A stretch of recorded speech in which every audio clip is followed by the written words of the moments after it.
there's a lot of flimsy, skinny neck motherfuckers in this online space, in high ticket sales, in entrepreneurship, like SMMA, whatever it is.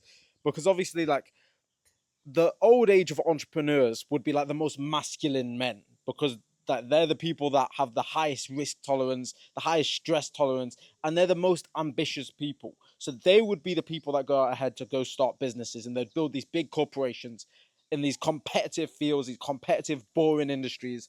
And that would be entrepreneurs of the past. They would be very masculine people. Whereas in 2024, however, because like obviously like we're basically every single young man that has access to the internet wants to make money online now because we're seeing Andrew Tate on our feed every single day and Iman Gadji and all these other rich guys. So we want that, of course.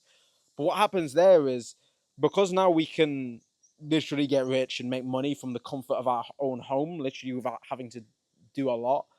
We're just like typing on a keyboard like little nerds because of that, like entrepreneurship is like there's sort of two sides to entrepreneurship now. There's like the actual big G's still. There's still big G's that become entrepreneurs, and then there's sort of like the spurgy, like little like nerdy business owners. And like no offense if that's you, of course. Like that was me. Like I said, I was complete social autist mode. Like I didn't go outside. I'll just work on my business all day.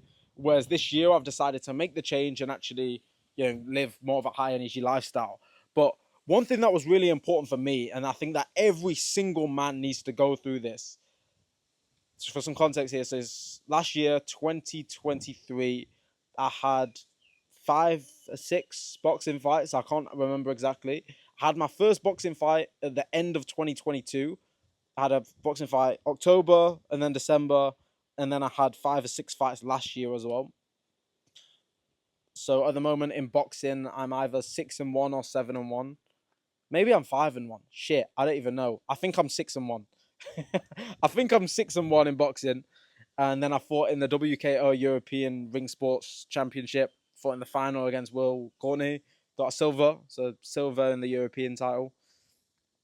I've had a few boxing fights in the last year and a half. I've had quite a few boxing fights, and I think that's something that every single man needs to go through. Not exactly having 5 to 7 boxing fights. I'm not saying go that extreme, but I think every single man needs to have at least one boxing fight. I went extreme with it because I think it's important for a young man to train to be a monster. Like we're taught not to. We're taught to be agreeable and nice and kind and like the gay little pacifists. But that's not how men are supposed to be, and that is setting you up for failure in the modern world, of course. So I think as a young man, it should be our priority above even making money. Our priority should be just becoming a savage. Like literally becoming training ourselves to just be a monster, become a fucking weapon. And that's why I'm adding that course module literally into alpha setters. I think that's super important. And even though just training combat sports is really, really good and you're automatically above so many people out there, you've got to understand that as men, we're competing against each other. We are all competing against each other and that there's levels to the game. The amount of confidence, the amount of character development, the amount of skills that you gain from just having one single fight, having that fight, that date there that you've got to build, you've got a camp to lead up to, you're training every single day. You're like sort of nervous and that's making you train harder because you know your opponent's out there training as well.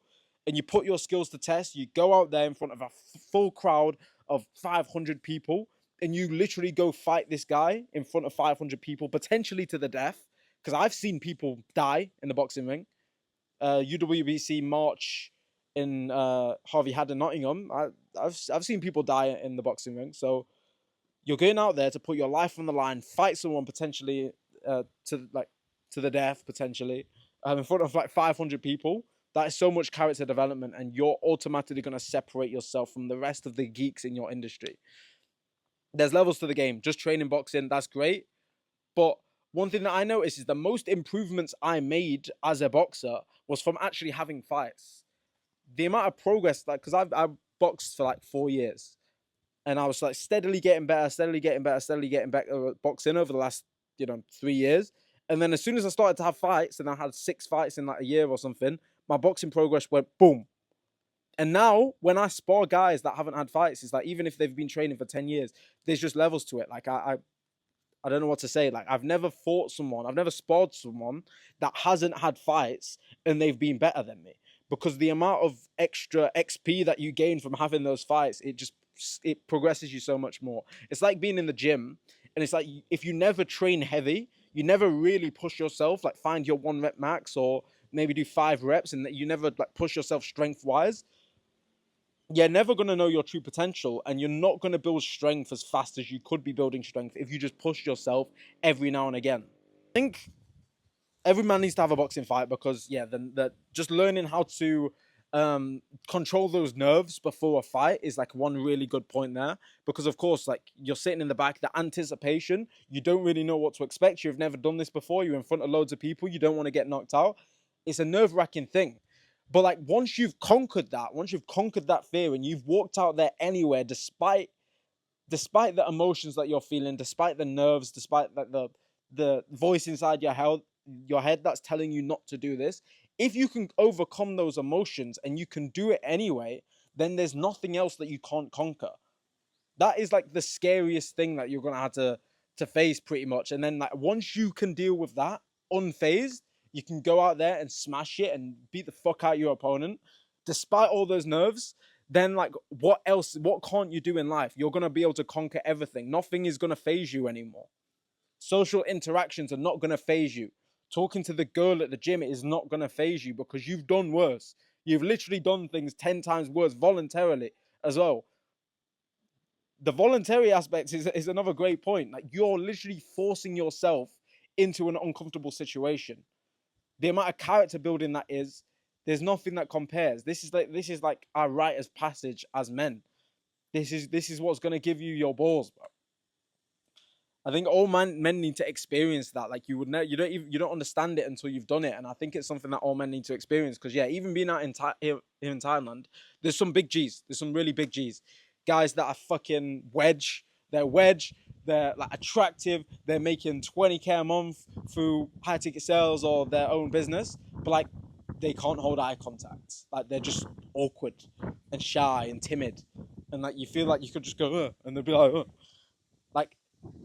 So like, yes, making money and, committing to self-improvement, going gym, lifting weights, getting big, being sexy and rich, like, these are all great things. But like, as men, we need to be able to, we need to build that savage part of us, so that we are capable and competent. We feel comfortable that we can always defend ourselves. We feel comfortable with just whatever life throws at us, because we've been through worse in that boxing ring, because we've tested ourselves, we've put ourselves to the limits in that boxing ring. We can just go through life with confidence that nothing can break us, and that's super important. That is the biggest area of character development that I think is missing from a lot of guys. You need to actually go in there, test yourself, and have a fight. You don't even need to be experienced to have a fight.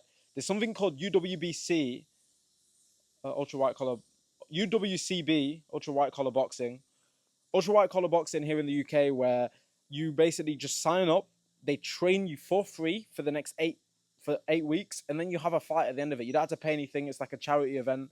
You've got head guards and everything, and it's a really, really good way for men to just go out there, test themselves, and have that experience. You'll be against someone with a similar level to you, so it's not like you're against like some pro boxer or something like that. If you're a complete beginner, then you'll be against another complete beginner, and it's a great way to actually get yourself into that environment and test yourself like that. You need to test yourself. As men, we need to do hard shit, especially when we don't really want to.